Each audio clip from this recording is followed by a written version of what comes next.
In the dark, early morning hours of September 3rd, 1965, several people, including 2 police officers, saw unexplained red lights over and around Exeter. I'm Barbara Rumkunis, and this is your Exeter History Minute, the Exeter UFO.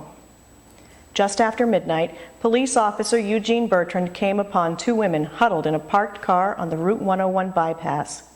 They said they'd been chased by flying red lights. While talking to the officer, they pointed at the objects in the distance.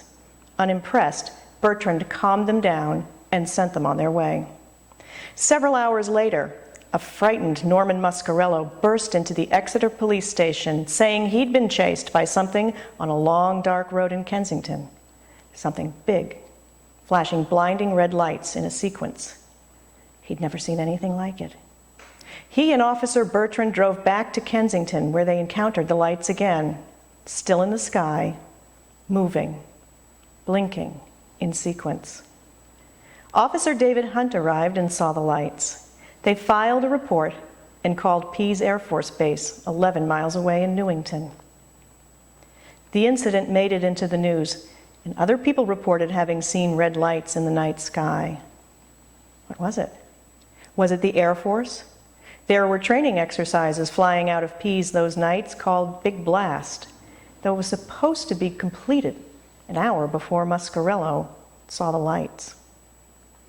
The underbelly of the KC-97 refueling tanker flashes red lights in the same sequence the witnesses described. Did they run late that night? What would a refueling tanker sound like if it was as close as they described it? Because here's what they heard. Nothing. No sound at all. Was it the Air Force? Swamp gas? A prank? Alien visitation? Discharge from power lines? When all explanations are equal, the simplest one is preferred, although that doesn't necessarily rule out the more complicated solutions. The simple answer is a refueling tanker. Everything else is complicated, and nothing is provable. How do we live with uncertainty? I don't know what this is. I can come up with a theory. No, I can't. I don't know what this is.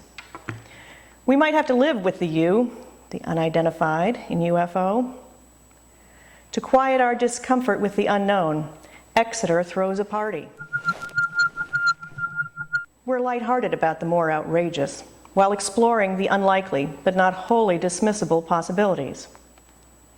At the Exeter Historical Society, where we live in an archive of facts, here's how we describe the Exeter UFO.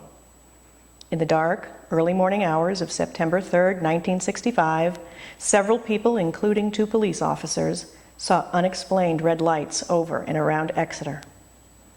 Visit our website at www.exeterhistory.org.